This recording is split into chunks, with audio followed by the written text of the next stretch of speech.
Sir ఎలా ఉంది? NDA government అధికారంకి వచ్చి దాదాపు 7 నెలల కాలం పూర్తయింది. బాగుంది. అంటే ఒక ప్రభుత్వ పాలనని కేవలం 7 నెలల్లోనే నిర్ణయించలేము. ఇంకొద్ది రోజులు సమయం పడుతుంది. దీన్ని ప్రస్తుతానికైతే ఇప్పటికే చాలా పరిశ్రమలు, కొన్ని వేల కోట్ల రూపాయల పెట్టుబడులు కూడా రావడం జరిగింది. కాబట్టి ప్రస్తుతానికి ఇప్పటి వరకు అయితే బాగానే ఉందనుకోవచ్చు. ఇంకా చంద్రబాబు నాయుడు గారు కానీ లేకపోతే ఈ యొక్క పాలన ఎట్లా ఉందనేది బేరీజ్ చేయడానికి కొంత సమయం పడుతుంది. చంద్రబాబు గారు మార్క్ ఏమైనా కనబడుతుందంటారా ఈ 7 నెలల కాలంలో? ఖచ్చితంగా. ఎందుకంటే కేంద్రం నుంచి నిధులు తెచ్చే విషయంలో కానీ, అమరావతి అభివృద్ధి కానీ, పోలవరం విషయంలో కానీ చాలా స్పష్టంగా కనపడుతూ ఉంది. ఎందుకంటే నిన్నటిదాకా అవన్నీ కూడా పూర్తిగా అసలు అక్కడ అమరావతి అనేది నామరూపాలు లేకుండా పోయింది. పోలవరం కూడా ఎక్కడ వేసిన గొంగళి అక్కడే ఉన్నట్లు ఉంది. ఆ పరిస్థితుల్లో ఈయన రెండింటిని కూడా మరి ఒక్కసారిగా కేవలం 7 నెలల వ్యవధిలో అమరావతికి ఒక విధంగా కొత్త రూపు వచ్చినట్లు కనిపిస్తూ ఉంది. ఇదే విధంగా కొన్ని ఐటీ కంపెనీలు, ఇంకా అనేకమైన పరిశ్రమలు వస్తూ ఉంది. పరిశ్రమలు రావడం ద్వారా ఉద్యోగ ఉపాధి అవకాశాలు లభిస్తాయి. ఇంత మరి వాస్తవంగా 7 నెలల్లో ఇంత అనూహ్యమైన పరిణామాలు కానీ, ఇంత అనూహ్యమైన మొత్తం మార్పు కానీ వస్తుందని చెప్పి నేనైతే ఊహించలేదు. మరి కేవలం 7 నెలల వ్యవధిలో రాష్ట్రంలో అభివృద్ధి ఛాయలు చాలా స్పష్టంగా కనపడతాయి. అంటే పేపర్ అడగకూడదు తప్ప వర్క్ ఏం జరగట్లేదు, కనీసం అమరావతిలో తట్టం పట్టేసిన పరిస్థితి లేదనేది వైసీపీ చెప్పింది. పేపర్లో మాత్రం రింగ్ రోడ్ వస్తుంది, మెట్రో ట్రైన్ వస్తుంది, కారిడార్ అని చెప్తున్నారు తప్ప అక్కడ ఇంతవరకు వాస్తవంగా పనులు జరగలేదు అనేది వైసీపీ ప్రధాన ఆరోపణ. ఏం చెప్తారు దాని గురించి? అంటే ఇప్పుడు 7 నెలల్లో మొత్తం కూడా ఒక్కసారికి ఇదే పాతాళ భైరవి సినిమా కాదు, ఒక్కసారికి మొత్తం కూడా మారిపోవటానికి రూపురేఖలు మారిపోవటానికి నిదానంగా అభివృద్ధి చెందుతూ ఉంది. ఖచ్చితంగా వెళ్ళి చూస్తే గతానికి ఇప్పటికి నాడు నేడు ఏ విధంగా ఉందనేది అక్కడికి వెళ్ళి చూస్తే స్పష్టంగా కనపడుతూ ఉంటుంది ఆ తేడా. ఇప్పుడు జనరల్గా ఏంటంటే ప్రతిపక్షంగా ఉన్నటువంటి వైసీపీ సహజంగా ఆరోపణలు చేస్తూనే ఉంటుంది. ఎందుకంటే వాళ్ళ ఉనికిని కాపాడుకోవాలా, వాళ్ళ కేడర్ని కాపాడుకోవాలా, వాళ్ళ పార్టీని కాపాడుకోవాలా. ఆ నేపథ్యంలో ఇక్కడ ఏమి జరగట్లేదు అనేది సహజంగా ప్రభుత్వం మీద కానీ తెలుగుదేశం మీద కానీ బురద లేదా క్రమంలో ఆ విధంగా మాట్లాడుతూ ఉంటారు. దాన్ని పెద్దగా పట్టించుకోవాల్సిన పని లేదు.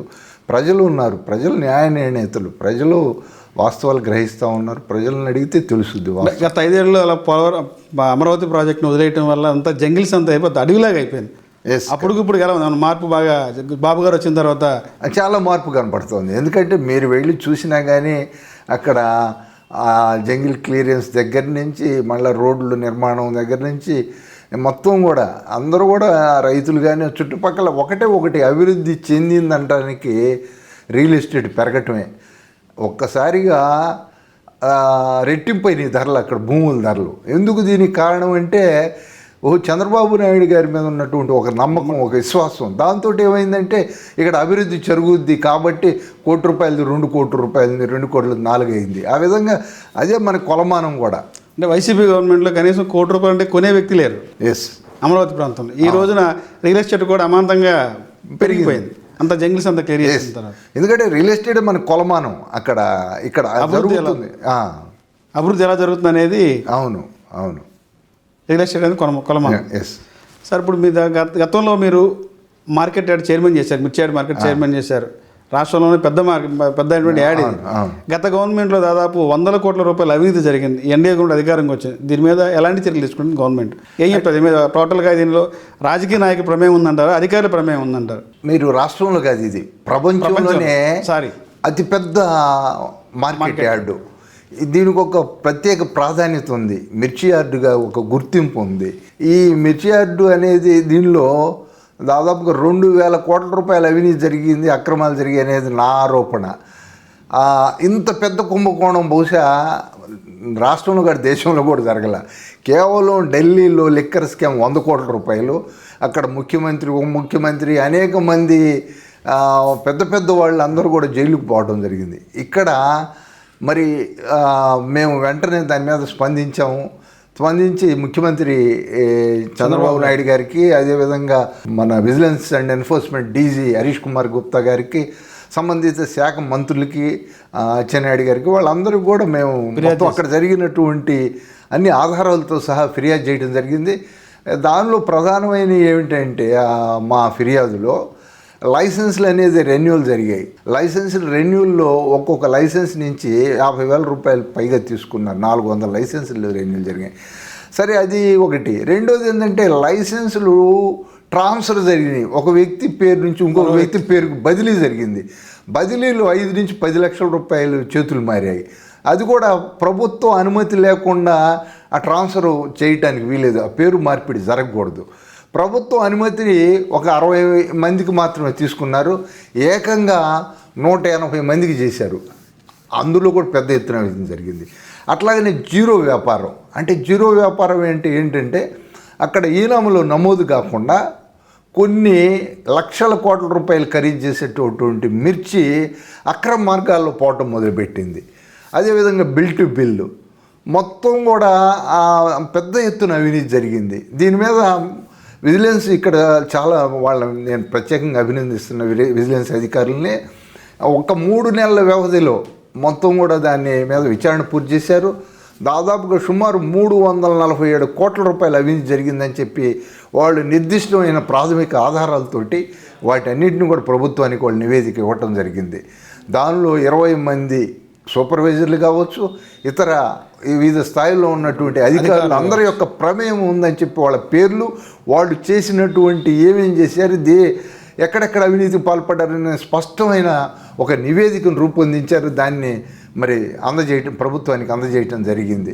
అయితే ఇప్పుడు ప్రస్తుతం తక్షణమే తీసుకోవాల్సింది ఏంటంటే అటు మార్కెటింగ్ శాఖ మంత్రివర్యులు కానీ ఆ శాఖ అధికారులు కానీ ఎవరైతే 20 మంది ఉన్నారో ఆ అధికారుల మీద తక్షణమే చర్యలు తీసుకోవాలా. చర్యలు తీసుకోవటంలో జాప్యం జరిగితే మళ్ళా ఆ విజిలెన్స్ నివేదిక కనుక పడకేస్తే తారుమారు అయిపోద్ది.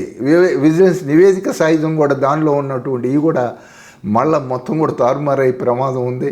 కాబట్టి తక్షణమే అందుకు బాధ్యులైన అధికారులు, ముఖ్యంగా అప్పుడు ఉన్నటువంటి ఐ వెంకటేశ్వర రెడ్డి అనే ఒక అధికారి, ఆయన సెక్రటరీగా ఉన్న కాలంలో దాదాపుగా అతను ఒక్కడే ఇక్కడ వాళ్ళు చెప్పుకోవడం అతిశయోక్తిగా వచ్చేవాని కాసి 400-500 కోట్ల రూపాయలు ఆయన ఒక్కడే దీనిలో తిన్నాడనేది. ఇంకొక అతను దుగ్గిరాల ప్రజెంట్ కార్యదర్శిగా ఉన్నటువంటి శ్రీనివాసరావు, అతను ఆనాటి ఎన్నికలు 2019 ఎన్నికల సమయంలో 2019లో కొన్నాడు, అక్కడ పనిచేశాడు. అతనైతే ఏకంగా 5 లక్షల క్వింటాల్స్ని పూర్తిగా మాయం చేసేసాడు. అంటే ఇప్పుడు ఇక్కడ మొత్తం కూడా వాళ్ళు కమిషన్ వ్యాపారులు, కమిషన్ రూపంలో రైతులు దోపిడీకి గురి అవుతారు, మత్స్యకాయల రూపంలో రైతులు దోపిడీకి గురి అవుతారు, ధరల విషయంలో రైతులు దోపిడీకి గురి అవుతారు.